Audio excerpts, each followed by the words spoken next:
We've discussed the notion of partial pressure in a generic state, and we've talked about it in a real-world example of the champagne bottle. But now we really want to examine why this is important in a biological system, because we use the concept of partial pressure all the time to describe gases, in particular oxygen and carbon dioxide, as they are dissolved in various states in the body. So they can be in liquid form, in the blood in particular, but also in water as it exists in many places within the body. So we need to understand and see how this works with respect to biological systems. And again, I want to remind you that the partial pressure relates to the amount of gas in a gaseous state, but also dissolved in the liquid. And when the gas in the gaseous state is in equilibrium with what's dissolved in the liquid, then we can refer to the amount dissolved in the liquid as the partial pressure of the gas in the air adjacent to it. So that's the basic principles, just as a reminder. And now we're going to think about the lung, which is probably the easiest example of this in the body. And if I'm looking at an alveolus, an air sac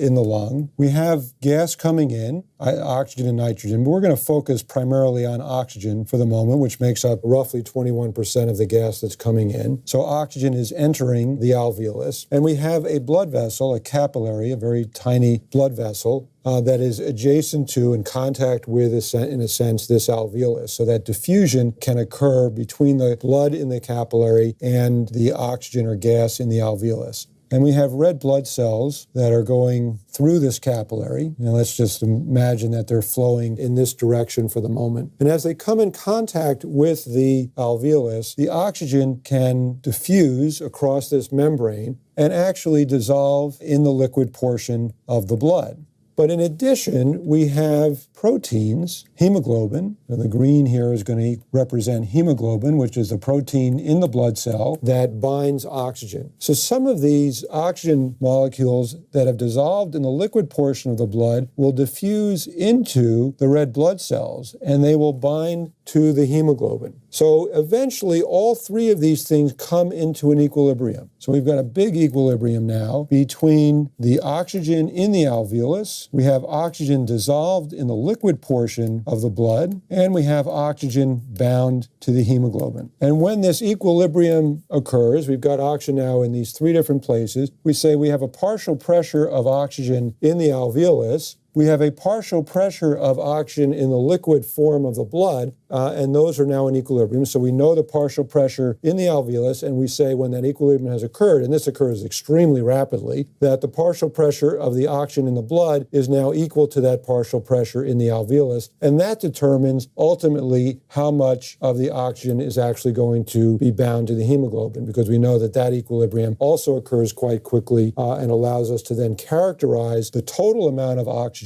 in the blood is a combination of what is dissolved plus what is bound. So we have two ways that oxygen exists in the blood, dissolved in the liquid form and bound to hemoglobin. And the partial pressure, that concept of partial pressure, the PO2 in the blood, helps us determine what the content of oxygen is in the blood. And this ultimately gets circulated around to all the tissues and organs in your body and is a prime consideration in both our normal day-to-day health as well as disease states.